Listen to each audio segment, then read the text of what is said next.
मौर्य काल, ठीक, समय 325 से 184 ईसा पूर्व। नेटवर्क आपके में बेटा समस्या होगी, मेरे यहां कोई दिक्कत नहीं है, ठीक है। मौर्य काल 325 से 184 ईसा पूर्व का समय रहा इसका। इस काल में अध्ययन के लिए या अध्ययन की सुविधा के आधार पर इस काल को हम मुख्यतः, ठीक, 3 रूपों में बांट सकते हैं। एक तो आपका स्तंभ, ठीक, दूसरा स्तूप, ठीक, और तीसरा शिलालेख।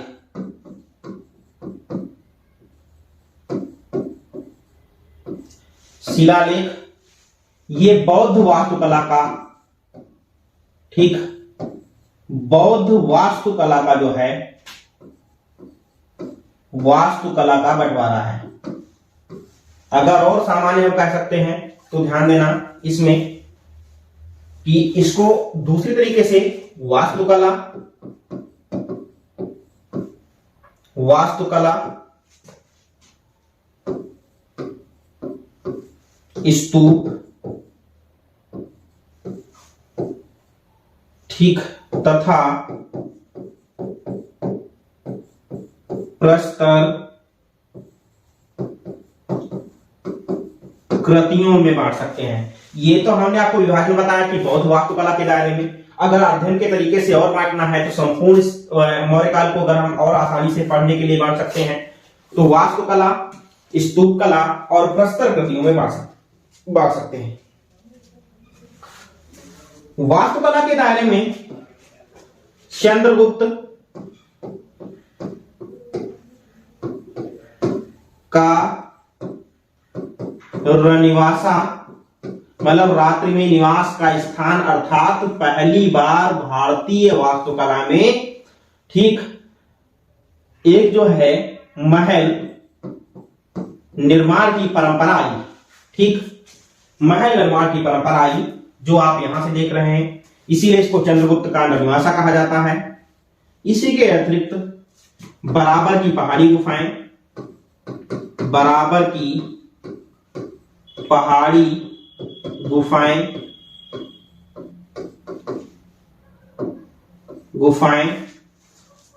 ठीक,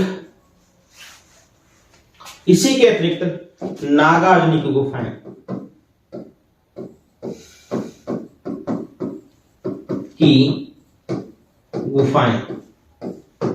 इसी के अतिरिक्त नागार्जुनी की गुफाएं आती हैं। इसके अतिरिक्त स्तूप का दायरा जरा सा हम समझेंगे, उसके बाद आसानी से समझ में आ जाएगा। स्तूप अशोक के काल में, अब उससे हमें संबंधित नहीं है, वो हम आपको केवल बांटने के तरीके से बता दिए थे, बाकी अब आपको समझना यहां पर है, ठीक। अशोक के काल में कहा जाता है कि 84,000 स्तूपों का निर्माण प्रारंभ हुआ। 84,000 स्तूपों का निर्माण प्रारंभ हुआ। इन्होंने जो दायरा बनाया स्तूप निर्माण का, उसमें क्षेत्र जो चुने, उसमें से सबसे पहला नेट में ये पूछ लिया जाता अक्सर, ठीक, कि ये क्षेत्र काहे के लिए, किस चीज के लिए प्रसिद्ध रहे हैं।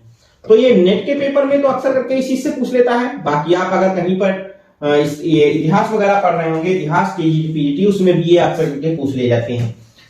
तो इन्होंने सबसे पहला जो चुना वो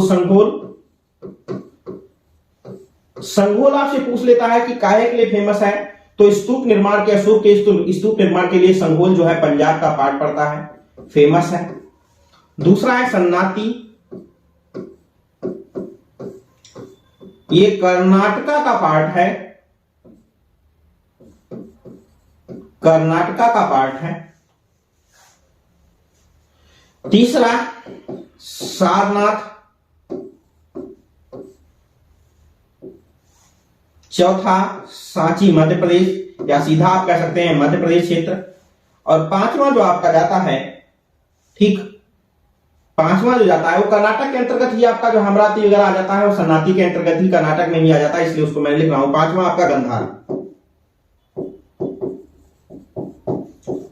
तो ये क्षेत्र आपके हैं जो इस समय की वास्तुकला के लिए जाने जाते हैं। चूंकि स्तूप एक वास्तु का दायरा है, निर्माण की प्रक्रिया मैंने आपको पहले ही बताई थी कि सबसे पहले इसकी इस तरीके से जो है एक नींव बनती है ऐसे, ये आपकी हुई मेरी। दूसरा उसके ऊपर उल्टे कटोरे की आकृति जिसको हम कहते हैं, तो ये नीचे हमारी हो गई मेरी। उल्टे कटोरे की आकृति को इसको कहते हैं अंडभाग। अंडभाग इसके ऊपर इस तरीके से एक धातु मंजूषा रखी जाती है जिसको हम हर्मिका कहते हैं। इसके ऊपर ऐसे एक छत लगी होती है जिसको हम यष्टि भी कह सकते हैं या तो छठ भी कह सकते हैं, छठ मतलब छड़ी भी कह सकते हैं। ठीक, इसके ऊपर एक छत्रप, दो छत्रप और त्रिछत्रप, कहीं पर त्रिछत्रप और कहीं पर दो छत्रप, कहीं सिंगल छत्रप। इस तरीके से ये जो छत्रावलियां जिससे हर्मिका की रक्षा हो सके, इनको कहा जाता था छत्रावली। छत्रावली, इनको छत्रावली कहा जाता था। ये पार्ट केवल सांची का इतना ही पार्ट जो है अंडभाग और हर्मिका तक का पार्ट अशोक के काल में बनाया गया। शेष पार्ट हमारा जो है इसका वो शुंग पीरियड में बनाया गया। शुंग पीरियड में इसके प्राचीर को ले लिया गया जिसमें इस तरीके से ले लिया गया और बीच का पार्ट एक प्रदक्षिणा पथ के रूप में आया। पथ के रूप में आया। ये जो पार्ट है इसको हम वेदिका कहते हैं। वेदिका कहते हैं, ठीक है। इस पार्ट को हम वेदिका कहते हैं। तो ध्यान देना, एक बार हम फिर रिपीट कर दे रहे हैं कि ये पार्ट जो आपका है इसको हम मेदी कहते हैं। इसके ऊपर एक उल्टे कटोरे की आकृति बनी है जिसको हम अंडभाग कहते हैं। उल्टे कटोरे की आकृति के ऊपर धातु मंजूषा लगी होती है जिसको हम हर्मिका कहते हैं। उसके ऊपर 3 छत्रों वाला जो है छत्रप लगा होता है जिसको हम छत्र कहते हैं। और स्तूप के चारों तरफ जो परिक्रमा लगाने के लिए भाग चुना जाता है उसको हम प्रदक्षिणा पथ कहते हैं। और संपूर्ण स्तूप को जो घेरा दिया जाता है उसको हम वेदिका कहते हैं। और प्रत्येक वेदिका को घेरने के बाद स्तूप तक जाने के लिए एक द्वार छोड़ दिया जाता है। वो किसी किसी स्तूप में डबल द्वार है, कहीं पर सिंगल द्वार है, कहीं पर 4 द्वार हैं। जैसे सांची के स्तूप में मुख्यतः 4 द्वार पाए गए हैं, इसलिए ठीक इनको हम, और ये जो द्वार होते हैं इस तरीके के द्वार जो अंदर जाने के लिए द्वार बनाए होते हैं, इनको हम कहते हैं तोरण द्वार। तोरण द्वार, ध्यान देना, तोरण द्वार। और ये तोरण द्वार ही सर्वाधिक अलंकृत माने जाते हैं। स्तूप के कभी भी अंड भाग पर कोई भी कलाकृति नहीं मिलेगी। हमेशा स्तूप के वेदिका और तोरण द्वारों पर ही कलाकृतियों का ज्यादा से ज्यादा, ठीक है, सुनियोजन या व्यवस्था की गई है। स्तूप का मुख्य द्वार तोरण द्वार और मंदिर का मुख्य द्वार गोपुरम कहा जाता है। गोपुरम, ठीक, समझ में आई? ठीक, गोपुरम कहा जाता है। द्वार में जरा सा अंतर करिएगा, तो इसका द्वार तोरण द्वार और उसका द्वार गोपुरम कहा जाता है। तो ये तो हमारी बात हो गई इसकी, अर्थात जो है आपके, ठीक, स्तूप की। अभी नेक्स्ट जो बात आ रही है, अब जो बात आएगी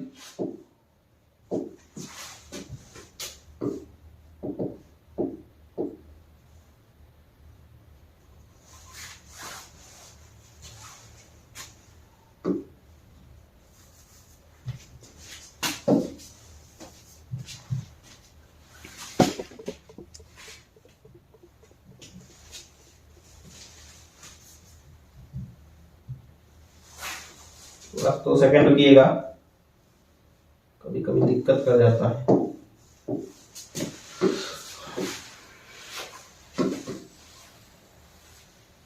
ठीक, तो देख लीजिएगा। अब जो तीसरी बात आती है वो आती है प्रस्तर कृतियों की। प्रस्तर कृतियां, प्रस्तर कृतियां, यहां पर जो पत्थर की बनाई गई, पत्थर की शिला को काटकर बनाए गए मूर्ति शिल्प हैं, उनको प्रस्तर कृतियों के रूप में जाना जाता है। और ये अशोक के काल की बड़ी विशेषता रही थी। प्रस्तर कृतियों पर मुख्यतः ओपदार पालिश,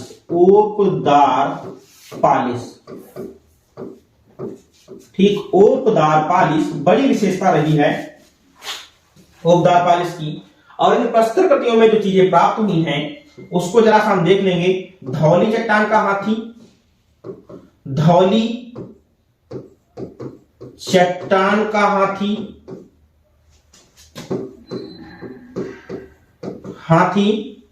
कालसी शिला, प्रज्ञापन का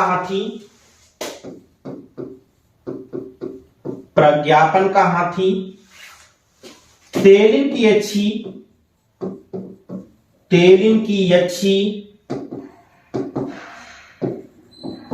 दीदारगंज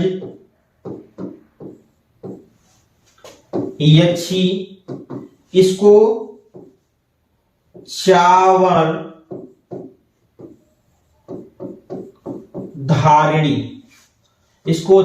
धारिणी भी कहा जाता है। ये यच्छी भी, दीदारगंज यच्छी या चावर धारिणी भी कई बार आपको पूछी गई है। पटना के दीदारगंज नामक इलाके से प्राप्त या दीदारगंज नामक स्थान से प्राप्त यह यच्छी वर्तमान में पटना संग्रहालय में है। इसके हाथ में चावर है अर्थात चाबुक है, इसलिए इसको चावर धारिणी कहा जाता है। ठीक, चावर धारिणी कहा जाता है। ठीक, लक्ष्मण प्रसाद सिहारे ने इसको भारतीय मोनालिसा के नाम से अभिव्यंजित किया है। उन्होंने कहा है कि मूर्तिकला के दायरे में, भारतीय मूर्तिकला के दायरे में लक्ष्मण प्रसाद सिहारे ने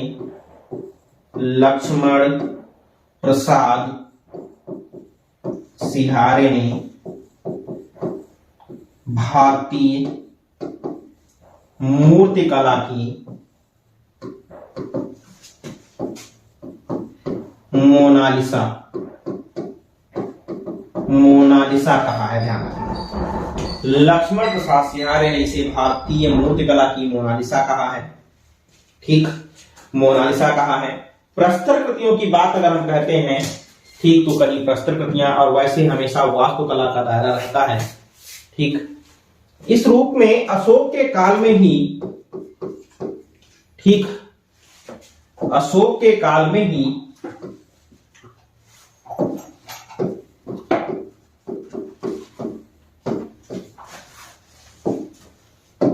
निर्माण प्रारंभ हुआ। अशोक के काल में ही निर्माण प्रारंभ हुआ। ठीक, स्तंभ का, क्योंकि शिलालेख हम, चाहे वो हमारा अभी, ठीक है, गिरनार अभिलेख हो, चाहे लौरिया नंदनगढ़ का हो, कहीं का भी अभिलेख हो, उसको हम नहीं पढ़ेंगे क्योंकि ये दायरा हमारा स्थापत्य के नहीं बल्कि वास्तुकला के दायरे में आता है। लेकिन फिलहाल हम लौरिया नंदनगढ़ का शमशान चैत्य, लौरिया नंदनगढ़ में स्तंभ लेख, रंप्रभा का स्तंभ लेख, ठीक है, और इसी के साथ में जो है सारनाथ का स्तंभ, ये सारी की सारी चीजें हम जरूर पढ़ेंगे क्योंकि इन चीजों को पढ़ने के लिए इसलिए हमको जरूरत है। ये अगर आपसे कहता है स्तंभ किसका दायरा आता है, तो ध्यान देना कि स्तंभ, चूंकि आपको पता होगा ये 50-50, ठीक, कोस से ज्यादा दूर ले जाए गए हैं और ये माना जाता है कि 100 टन से अधिक है और इनकी जो ऊंचाई है वो 35 से 40 फीट मानी जाती थी औसत, और 50-50 फीट जहां से निर्माण हुए 50-100 फीट दूरी तक जो है, सॉरी, कोस पर जो है लंबे ले गए हैं। तो 50 औसतन दूरी 50-50 फीट या 40 से 50 फीट ऐसा मान लिया जाता। तो इस आकार के और इनकी क्षमता जो होती है वो जो है 100 टन से अधिक वजन थी। ठीक, इसलिए इतने भारी चीजों को हम वास्तुकला का दायरा ही देंगे, मूर्तिकला का दायरा नहीं देंगे। अगर आपसे कहता है कि स्तंभ कहाँ है तो हम कहेंगे स्तंभ वास्तुकला का दायरा। जैसा कि आपको पता है, ठीक है, सबसे पहले, ठीक, शीर्ष कोई पशु की आकृति, उसके बाद चौकी जिसपे 4 पशु अंकित होते थे, ठीक, उसके बाद यहाँ पर कंठा ऐसा होता था, 2 धारियों वाला भी हो सकता था। उसके बाद तो ये हो गया आपका शीर्ष, चौकी, ठीक, चौकी, कंठा, बैठकी, ठीक, और ये मेखला, और ये आपका लाट हो जाती थी। ठीक, ये लाट हो जाती थी। जरा सा स्पष्ट हम बना दें एक बार, और हम लिख भी दें ताकि आपको जो है इसका आभास सही से हो सके। ठीक, जैसे ये कोई पशु है, हम पशु तो नहीं बना पा रहे हैं, जो भी पशु है ये आप पशु मान लीजिएगा, कुछ भी बना हुआ है। ठीक, तो ये इस तरीके से चौकोर या राउंड फिगर में ये चौकी हुआ करती थी, और ये जो चौकी है, ठीक, इसी पर सारनाथ में 4 पशु उत्कीर्ण हैं। ये मान के चलिए कि ये हम सारनाथ का सिंह स्तंभ ही बना रहे हैं, सिंह स्तंभ। तो ये 4 सिंह जो है उकड़ू बैठे हुए हैं, उकड़ू बैठे हुए हैं। ठीक, उकड़ू बैठे हुए हैं, और ये जो आपकी चौकी है, चौकी पर 4 पशु दिखाए गए हैं। ठीक, घोड़ा, हाथी, सिंह, बैल। घोड़ा, हाथी, सिंह, बैल, 4 पशु दिखाए गए हैं चौकी पर। इसके शीर्ष पर 32 खांचे या 32 आरे का एक चक्र बना था, जिसमें 32 आरे थे, और चौकी पर जो चक्र बना है उसमें 24-24 आरे हैं। चक्र जो बना है उसमें 24-24 आरे हैं। तो ये इसका है शुरुआत, निर्माण। अब शीर्ष के बाद जो है चौकी, और चौकी के बाद डबल खंडों में ये इस तरीके से आपका कंठा बनाया गया था वहां पर, ऐसे ये, और इसी में से फिर ये बैठकी, उल्टा कमल की आकृति, उल्टा कमल की आकृति। ठीक, ये उल्टा कमल, और ये उसके ऊपर ये जो आपका है ऐसे। तो ये तो आपका हो गया, अभी हमने आपको बताया शीर्ष, ये आपकी हो गई चौकी, ये जो हो गए इसको कहते हैं कंठा, ये आपकी हो गई बैठकी, और ये हो गई जो मेखला,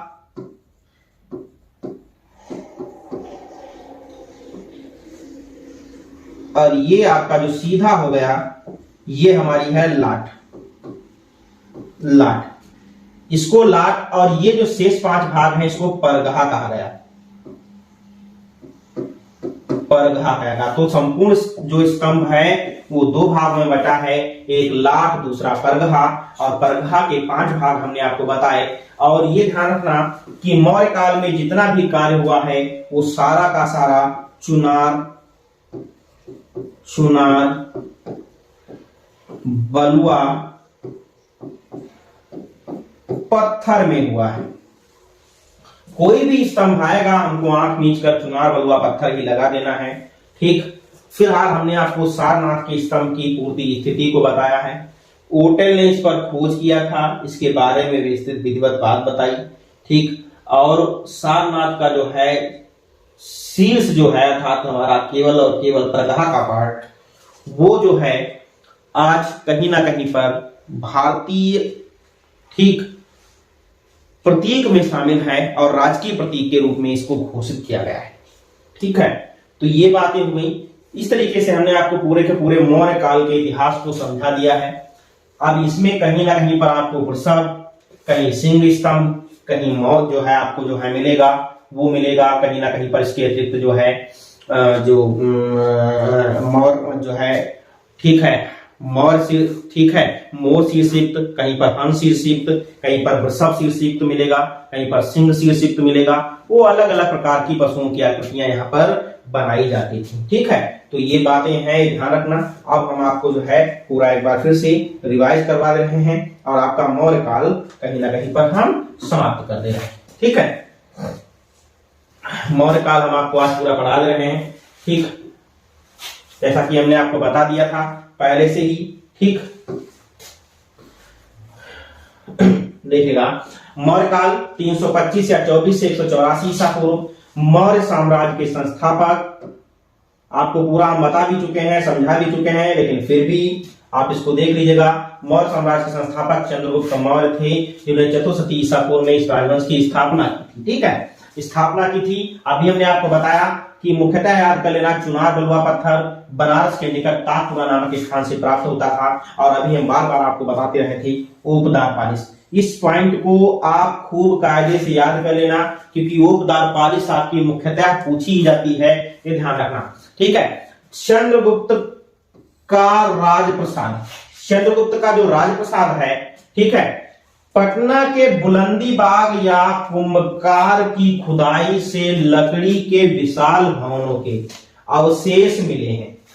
ये DSSB में पूछा गया क्वेश्चन था कि चंद्रगुप्त का रनिवासा कहां से मिला है, तो बोध गया, पटना गया के पास ही पड़ रहा है, तो गया नामक स्थान से मुख्यतः मिला हुआ था।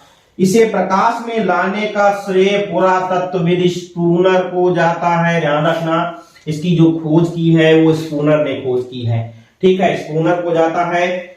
इसे मौर्य सम्राट चंद्रगुप्त मौर्य का राजप्रसाद माना जाता है।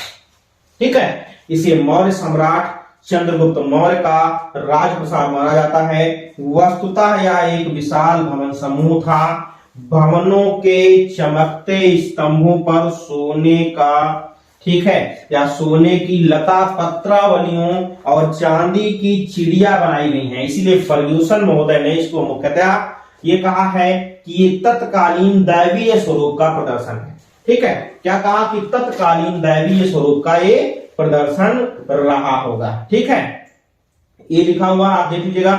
ठीक, तो अभी मैंने आपको पहले से बताया कि इन्होंने कहा था कि ये तत्कालीन दैवीय रूप का प्रदर्शन है। आगे देखिएगा, फायन ने इसे आश्चर्य व्यक्त करते हुए कहा है कि इसे संसार के मनुष्य ने नहीं या मनुष्य नहीं बना सकते, यह देवताओं द्वारा बनाया गया है। ठीक वही बात अभी हमने बताया कि उन्होंने आश्चर्य व्यक्त किया और उन्होंने कहा कि यह सामान्य पुरुष जो है संसार का कोई नहीं बना सकता है, बल्कि इससे जो है कोई देवता ही बना सकता है। तो ये मोस्ट इंपॉर्टेंट है। ये हमने बताया कि ये पार्ट DSSB में पूछा जा चुका है बेटा। 2016 के पेपर को उठा करके आप देख लीजिएगा ध्यानपूर्वक। और ये कह नहीं रहा हूं, नेक्स्ट डे अभी आपको हाल ही में बता दिया जाएगा, जिसमें आपको नए किसी न किसी एक यूनिक पेपर के साथ रिवीजन भी कराया जाएगा लाइव। जो मैं अभी आपको बता रहा हूं कि मैंने बैक पेपर अभी आपको जस्ट पूरा किया था KVS का, तो अब जो है नेक्स्ट पेपर में आपको जो है लाइव आगे बताऊंगा। ठीक है, लाइव बताऊंगा। इसके अतिरिक्त जो बात आती है, ठीक है, आगे इसके अतिरिक्त जो बात आती है वो बराबर की पहाड़ी गुफाओं की। बराबर की पहाड़ी गुफाओं भी, जैसा कि आपको पता है कि पिछले KVS में ही पूछ लिया गया था क्वेश्चन बराबर की पहाड़ी गुफाओं से, और इंपॉर्टेंट तो है ही ये पहाड़ी गुफाएं। तो ये गुफाएं बिहार के गया नामक स्थान से 19 मील दूर स्थित हैं। इन गुफाओं का निर्माण अशोक ने कराया था। यहाँ 4 गुफाएं हैं, सुदामा गुफा, कर्ण चौपड़, लोमस ऋषि। ये नेट के 2015, 14 और 16 के पेपर में देखिएगा लगातार 3 बार कहीं ना कहीं पर पूछ लिया गया था। उठा करके पेपर देखिएगा। क्वेश्चन क्या आता था कि स्थापत्य कला में सर्वप्रथम, ठीक, अलंकृत मेहराब द्वार किस गुफा के प्राप्त हैं? अलंकृत मेहराब द्वार किस गुफा के प्राप्त है? ये बराबर पूछा भी गया है, ध्यान रखना। नेट में मैंने बताया कि पूछा गया है। ठीक है, नेट में पूछा गया है। नेट में पूछा गया है, इसको ध्यान रखना। तो ये एक नेट के पर्पज से भी इंपॉर्टेंट है, और KVS वगैरह में TGT में तो आता ही आ ही सकता है, लेकिन नेट के पर्पज से मैंने बताया 2-3 बार रिपीट क्वेश्चन है ये। तो लोमस ऋषि गुफा सर्वाधिक प्रसिद्ध है। ठीक है, सर्वप्रथम अलंकृत मेहराब द्वार इसी गुफा से प्राप्त हुए हैं। ये क्वेश्चन आप याद कर लीजिए, ये बराबर आता रहता है, माइंड में सेट कर लीजिए, कहीं ना कहीं पर ये पूछेगा। यह गुफा सबसे बाद की है। ठीक है, यह गुफा सबसे बाद की है और वास्तुकला की दृष्टि से सर्वश्रेष्ठ है। वास्तुकला की दृष्टि से सर्वश्रेष्ठ है। मेहराबों पर हाथी की पंक्तियां बनी हैं। मेहराबों पर हाथी की पंक्तियां बनी हैं। सर्वप्रथम काष्ठ चित्रण इसी गुफा में हुआ है, ये भी ध्यान रखना। काष्ठ चित्रण इसी गुफा में हुआ है। इसमें ओपदार पालिश का प्रयोग अलंकरण प्रवेश द्वार पर हुआ है। ठीक है, ये ओपदार पालिश बार बार हम बता रहे हैं क्योंकि अशोक के काल की प्रमुख विशेषता ही रही है। और चौथी गुफा जो इसकी रही है वो विश्व झोपड़ी रही है। ठीक है, चौथी गुफा आपकी जो रही है बराबर की पहाड़ी गुफाओं में वो विश्व झोपड़ी रही है। नेक्स्ट हमारा जो है अगला, ठीक है, नागार्जुनी की गुफाएं। नागार्जुनी की गुफाएं, ठीक है, नागार्जुनी की गुफाएं ध्यान देना। इसे अशोक के पौत्र दशरथ ने बनवाया था। इसे अशोक के पौत्र दशरथ ने बनवाया था। ये गुफाएं बिहार में हैं। यहाँ 3 गुफाएं हैं। कौन कौन सी? गोपी गुफा, वहिजक गुफा, वज्थिक गुफा। ठीक, गोपी गुफा, वहिजक गुफा और वज्थिक गुफा, जिसका चर्चा मैं इससे पहले वीडियो पर कर भी चुका हूं। गोपी गुफा सर्वाधिक प्राचीन एवं सबसे बड़ी गुफा है। ठीक है, गोपी गुफा जो है वो सर्वाधिक प्राचीन एवं सबसे बड़ी गुफा है। ठीक, यह सबसे बड़ी गुफा है जिसकी छत ढोलनाकार है। ध्यान रखना, कैसी है? ढोलनाकार, ऐसे इस तरीके वाली ढोलनाकार है। इसके अतिरिक्त राजगृह से 13 किलोमीटर दूर स्थित सीतामढ़ी एक और गुफा यहीं के पास में स्थित है, जिसकी जानकारी बाद में प्राप्त हुई है। ये ठीक है, यह पहाड़ी, ठीक है, मुख्यतः ग्रेनाइट शिला को काटकर यहाँ पर गुफाएं बनाई गई, तो इसलिए ग्रेनाइट की खुद ही गुफाएं मानी जाती हैं। ठीक है, इसकी जितनी भी हमारी ये गुफाएं हैं नागार्जुनी की, ये मुख्यतः ग्रेनाइट शिला को ही काट करके बनाई गई मानी जाती हैं। ठीक है, ग्रेनाइट शिला को काट करके बनाई गई मानी जाती हैं। तो ये तो हमारा वास्तुकला का पार्ट हुआ था। जैसा कि अभी हमने आपको समझाया था कि अब दूसरा पार्ट हमारा आता है, वो आता है स्तंभ लेख का। स्तंभ लेख का, ठीक है, यह स्तंभ लेख का, तो इसको भी जरा हम देख ले रहे हैं क्योंकि मैं अभी बैक समझा चुका हूं। वही बातें यहां पर फिर से एक बार रिपीट कर दे रहा हूं कि स्तंभ लेख, स्तंभों का निर्माण अशोक काल में हुआ था। यह स्तूप चुनार, सॉरी, यह स्तंभ चुनार बलुआ पत्थर, मैंने अभी आपको पहले से बताया कि आपको याद कर लेना है, ताजपुरा के निकट से। तो यह मुख्यतः चुनार बलुआ पत्थर से निर्मित किए गए थे। इनकी औसतन माप 35 से 40 फीट है, कहीं कहीं हमने बताया कि 50 फीट तक भी लिख लेते हैं। और औसतन वजन हम बताए थे कि 100 टन लगभग में है। ठीक है, 100 टन लगभग में है। स्तंभों का या स्तंभों को 2 भागों में बांटा गया है। नंबर 1 लाट, दूसरा परगहा। परगहा को 5 भागों में बांटा गया है। शीर्ष, चौकी, कंठा, बैठकी, मेखला, जैसा कि आपको हम पहले बना करके दिखा चुके हैं। ठीक है, उसी चीज में तो शीर्ष, ठीक है, चौकी के ऊपर एक या अधिक पशुओं की मूर्तियां बनी होती हैं। और चौकी क्या होती है? कंठे के ऊपर गोलाकार या चौकोर आकार की एक चौकी बनी रहती है, जिसको हम बनाकर दिखा चुके हैं। कंठा, बैठकी के ऊपर फिर कंठा बना होता है और बैठकी, मेखला के ऊपर ठीक उल्टे जो है, उल्टे या लोटे हुए कमल की आकृति अथवा उल्टी कमल की आकृति, जिसकी पंखुड़ियों की अलंकारिकता आकृतियां बैठी अथवा घंटाकृति होती है। ध्यान रखना, मेखला या इकहरी या दोहरी बनाई रहती है, जो लाट के ठीक ऊपर सबसे पहले होती है। ये बात हम अभी आपको विधिवत बना करके ही बता चुके हैं। ठीक, आप इसको याद कर लेना। ये पूछा गया है, क्वेश्चन पूछ लिया जाता है कि जो है स्तंभ कितने भागों में बांटे गए थे, तो लाट और परगहा 2 भागों में बांटे गए थे। सबसे पहला स्तंभ जो मुख्यतः हम आपको बताते हैं इंपॉर्टेंट क्या क्या कौन कौन से स्तंभ चल रहे हैं, अभी हमको जो याद करना है खासतौर पर उसमें से। तो सबसे पहला आपका रामपुरवा। रामपुरवा चंपारण बिहार में स्थित है। खोज 1872 में कार्लाइल ने की थी। वृषभ शीर्षयुक्त है। टीजीटी में पूछा गया है, ध्यान रखना, पेपर में आप ध्यान देखेंगे जाकर के, तो टीजीटी में पूछा गया है। यह वर्तमान में राष्ट्रपति भवन नई दिल्ली में है। टीजीटी में पूछा गया इसलिए इंपॉर्टेंट है, कतई याद कर लेना। दूसरा लौरिया नंदनगढ़ का शीर्ष स्तंभ कार्लाइल ने खोज की थी। सिंह शीर्षयुक्त है। चौकी पर थोड़े उभारदार हंस हैं, इंपॉर्टेंट है, इसको भी आपको याद कर लेना है।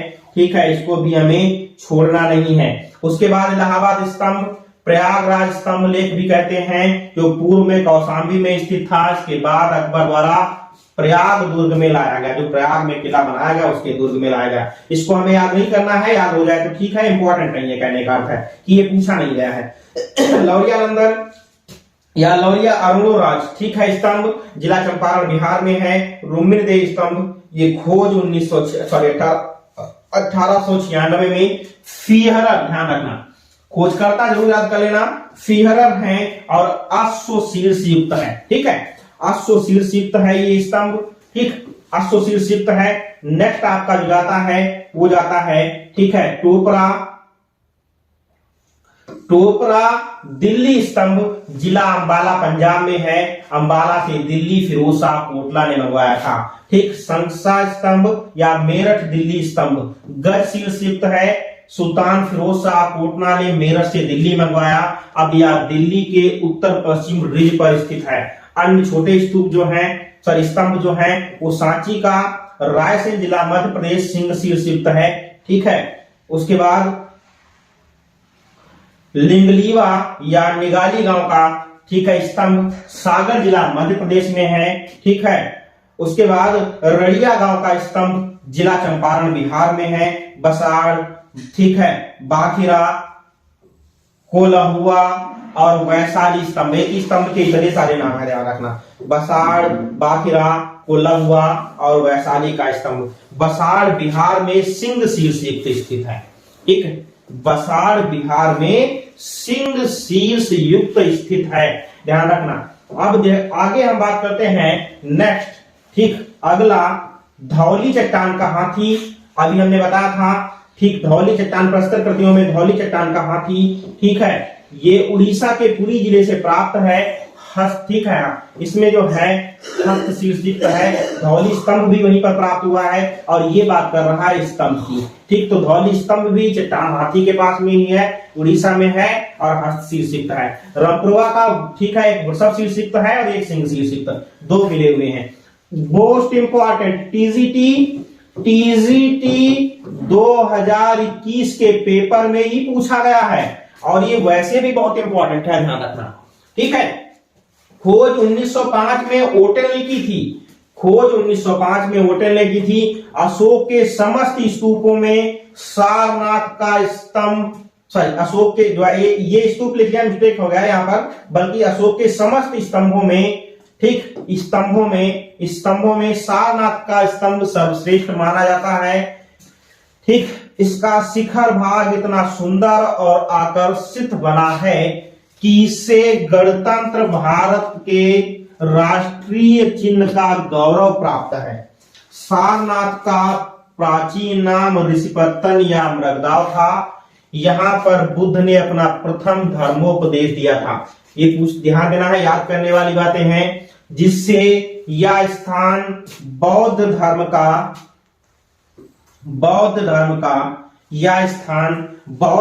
का एक प्रसिद्ध केंद्र बना। यह स्तंभ अशोक काल के शासन काल में लगभग 242 से 232 ईसा पूर्व के मध्य सारनाथ में बुद्ध के प्रथम धर्मोपदेश के स्मारक के रूप में स्थापित किया गया है। ठीक, धर्मोपदेश के स्मारक के रूप में स्थापित किया गया है।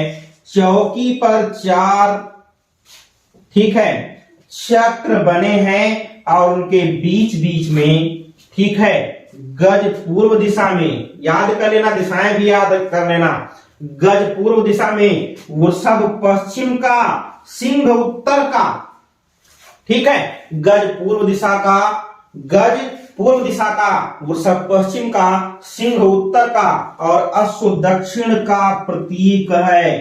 ठीक, दक्षिण का प्रतीक है। चौकी के पशुओं के बीच बने चक्र में 22, ठीक है, ये 22 है और कहीं कहीं 24 मिलते हैं, तो 22 है, 24 सारे बनाए गए। ठीक है, बनाए गए हैं। अब आगे मौर्यकालीन प्रस्तर कृतियां, जो अभी हम आपको पढ़ के बता चुके थे। बोध गया का वज्रासन, बोध गया, ठीक है, बोध गया का वज्रासन, बोध गया में बलुआ पत्थर का वज्रासन पाया गया है। कलिंगम द्वारा उत्खनन कराने में यह अवशेष प्राप्त हुए थे।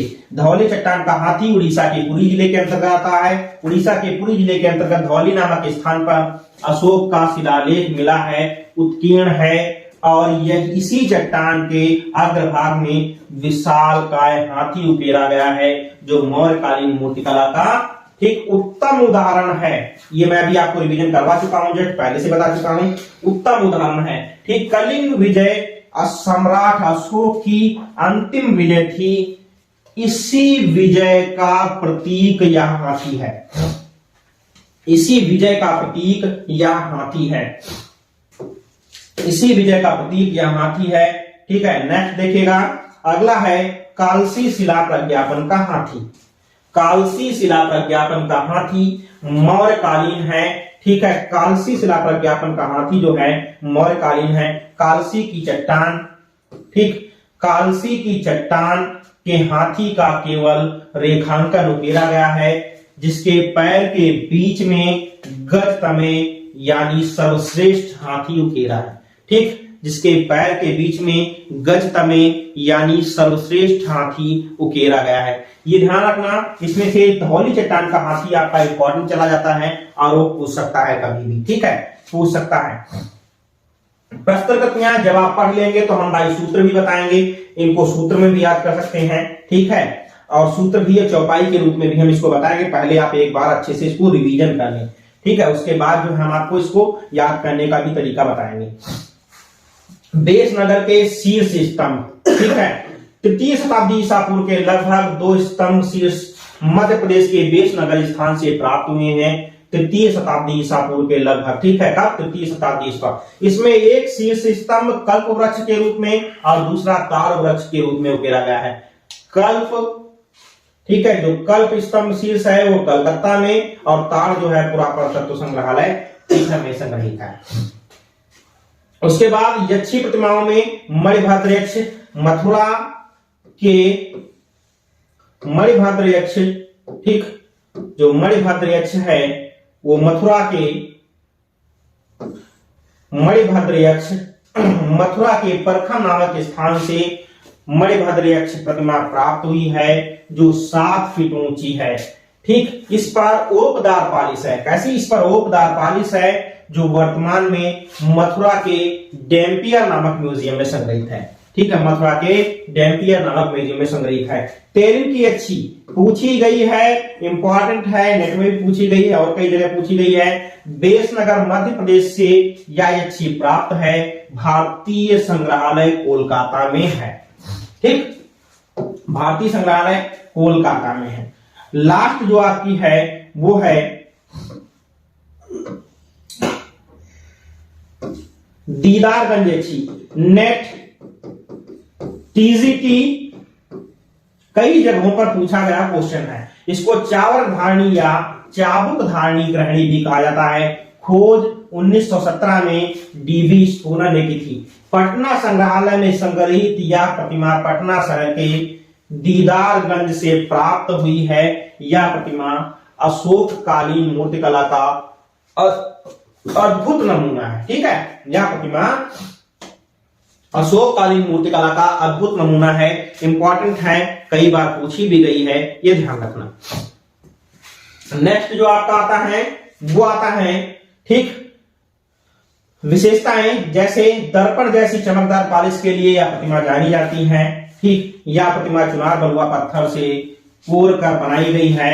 राष्ट्रीय संग्रहालय नई दिल्ली के निदेशक डॉक्टर लक्ष्मण प्रसाद सिहारे का मत है कि यह भारतीय मूर्तिकला की मोनालिसा है। ठीक, भारतीय मूर्तिकला की मोनालिसा है। और कहां पर है? मौर्यकालीन सर्वप्रथम विशेषता जो रही है या सर्वप्रमुख विशेषता रही है वो ओपदार पालिश है, और वर्तमान में जो है इसी को कई सारे क्वेश्चनों के रूप में बनाया जाता है। और ध्यान रखना, दीदारगंज की जो प्रतिमा संग्रहित है वो फिर एक बार बता रहे हैं कि पटना संग्रहालय जरूर याद कर लेना, नेट में कई बार पूछी गई है।